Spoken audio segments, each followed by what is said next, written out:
Hello, welcome. My name is Marlene and it's lovely that you've joined me.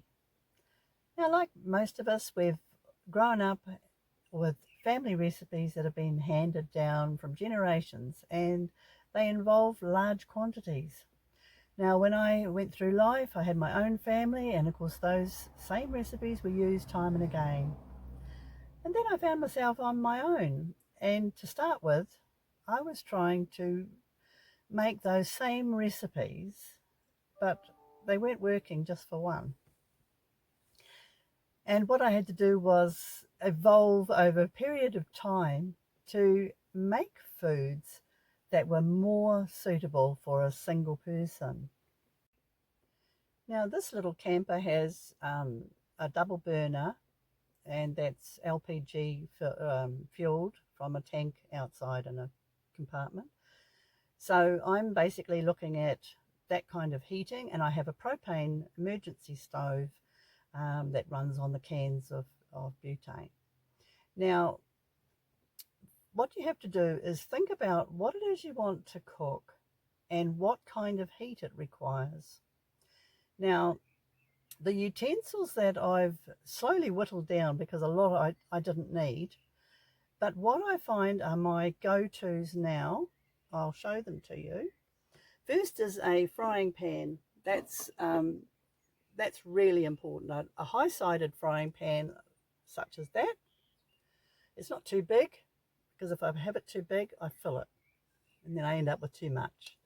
And a nice lid, and it's got the little hole in it so that it lets the steam escape.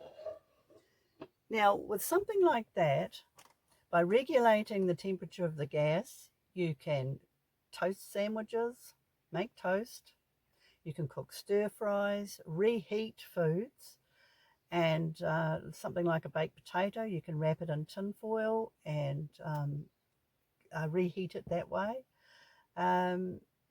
Yeah, that one and of course it stands to reason that you can fry and grill things in it as well. So I find that I use that a lot. Now, the other one that I would never do without is my stainless steel pressure cooker. Now, it's only a small one. I bought it second hand, but I got it because it was a lovely size and it's stainless steel. In my younger days, I had one and it was aluminium, and I'm trying to steer away from aluminium pots. Now, this one, of course, can be used just by turning the release, because there's a little valve that pops up here under pressure and seals it. And then that's the emergency kind of a steam release button there. But I can cook pastas, rice, boiled potatoes, cook stews, that sort of thing in that. Although the stews and casseroles I would use under pressure, but for just regular boiling, I would just use it with that lid cranked open a little bit like so, and therefore it's just acting as a regular pot. So that's a good size, and it's got a really nice heavy bottom on it, which is great when you're cooking with gas, because you've got that direct heat coming into the bottom so it doesn't burn. And the other things I have is a couple of small stainless steel pots. One's got a clear lid, one's got a stainless steel lid, and I could do with getting rid of one of those actually.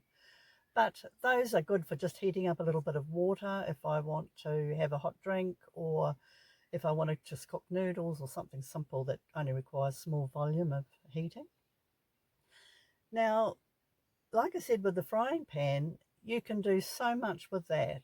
And with I suppose it just depends on what kind of foods you like.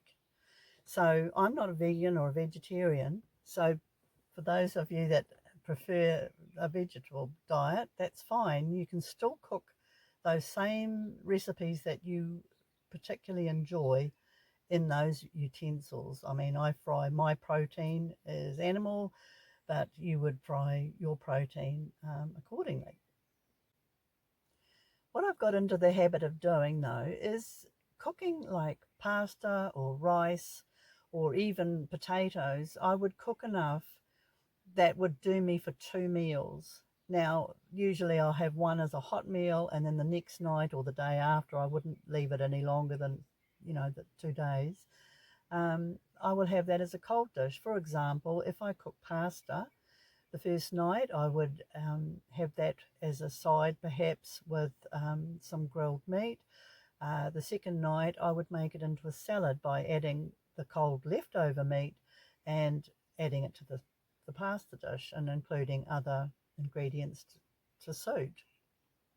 Same for the rice. I would have a hot rice dish with, say, a curry, and then the next night the leftover rice would be as a side dish and it's a cold aspect of salad, and again with the cold leftovers. Or if I've got too much curry, of course I'd be eating that probably not the next night but the following night again, because otherwise you end up eating the same meal day after day, which is what I used to do because I was cooking in a method that was back in the old days. My thinking was still thinking for large families, and I soon got sick of eating the same meal for a week. Because I live on my own, I'm able to be a little bit more generous with buying quality foods because you're only buying a very small portion. And I noticed too that when shopping, a lot of food is presented in a minimum size serving of for two. So what I do is I'll buy those and then I'll cook them both on the same night, which is more efficient for using the gas, etc. And as I said before, I would have one as a hot meal and then I'd utilise the second portion as a cold meal, or I could heat it up if I fancied it, if it was cold and I fancied it something warm. And again, you can reheat most things in the frying pan as I suggested. Now, when buying things, produce, I like to buy good quality. I only buy a small amount of it because storage is a problem. And then I can have exactly what I fancy. And my diet, of course, is probably quite different to everyone else's, but I can share some of my favourites with you. In particular, wraps. I find wraps are wonderful. I always like to fry them off a little bit, warm them through in the frying pan first, and then I put them to a side, and then I start assembling the filling. If it's something cooked, then I'll cook it because the frying pan is now clean. It's only had a wrap in it. I will fry off the protein and then chop that up, some of it, and add different toppings, avocado, salad, whatever, and add it to my wrap. Now the leftover goes for a meal that can be as imaginative as you want the following day for lunch or dinner. Eggs are another great staple because you can turn an egg into all sorts of things. I love scrambled eggs with bacon and mushrooms, or tuna is another favourite, and that can be served with leftover rice or pasta to make it a bigger meal. I'm a great fan of salads, though, of all different varieties, whether they be rice, pasta, or your standard kiwi, lettuce, tomato, onions, and grated carrots, and slices of beetroot. Those are things that I really enjoy, and with leftover meat added from the night before, that can make a really nutritious meal, and particularly if it's a hot day in the summer, I tend to steer towards the colder foods and recipes. I only have a 100-watt solar panel on the roof, and I don't tend to use, it never runs out, but I don't tend to use any electrical equipment for cooking.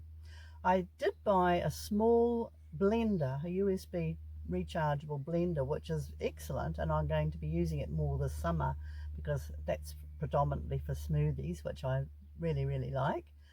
And it's a great way to get rid of bananas because when I buy them, by the time I get to the last one, it's getting a bit spotty, and I prefer them a bit on the greener side. But yeah, so that's the only actual electrical equipment. I know some of you out there have those power banks that you're able to run a small appliance off. So, but as I say, I'm not using any of those. I tend to stick to just the gas for the heating of food and cooking of food. One of the great convenience foods that I find in supermarkets are small portions of rotisserie cooked chicken that they'll sometimes do.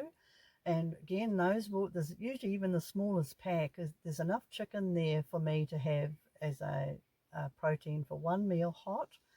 And then the rest can be made into a sandwich or a wrap or inside an omelette, something like that the following day. They also sell here roast vegetables hot, and if you go to the deli, you can find lots of pre-made salads. So some that are quite unusual and have quite a number of ingredients in them. I find that really it's much more economical to buy like a tub of that than trying to buy all those ingredients and making a portion or two for myself. They don't freeze that well. So I find that although they may appear expensive, they will probably do me 2 or 3 meals. So I find that that's a much more economical way to do it. And like I said, they do roast vegetables, cook chips, they cook all sorts of things they will have on display at different times. And those are great ways, if you just fancy a nice roast dinner, if you buy one of those chicken portions and a few roast veggies of your choice, then all you've got to do is add whatever greens you fancy, and you've got a lovely roast dinner. Make my own gravy, that sort of thing is really nice. I do apologise to those of you who are against eating meat as a protein, but I do, as I said, apologise because I'm not a vegan. I'm really, I want it to be at times, but I find it really hard to change my upbringing, my way of thinking around meals. But if any of you do have some vegetarian recipes that I could try, it would be great. I'm certainly not opposed to it, and it would help me in my future meal planning. Now, getting down to desserts, because I have a wicked sweet tooth. But again, I buy chocolate yogurts or dairy food. I think it's not really a yogurt, or ordinary yogurts, Greek yogurts, and have those with fruit. Or I will buy slices of cake, especially if I see them reduced for a quick sale, quick eating that means, because I don't like to leave things like that hanging around too long. But yeah, for desserts, I find that going to finding little sweet treats, and again, often the portions are quite big, and I can cut them into two and have them for 2 nights running, which I don't mind eating those kind of things 2 nights in a row. Well, I hope you've enjoyed and got something from my discussions about my eating habits now that I've lived here for a while. They've certainly changed, and for the better. I think I eat much healthier foods because I'm not eating to accommodate someone else, because often it's natural to cook for other people and their requirements, and they're not always what suit your nutritional habits or your likes. So I have that freedom to be able to pick and choose what I fancy. But there are endless amounts of single serving foods that you can create by just thinking a little bit out of the box and not be afraid to experiment and try different things. Well, that's perhaps all I've got for you this week. I hope you're having a great week, and long may it continue. And I'll thank you so much. I do appreciate you, and I'll see you again next time. Bye for now.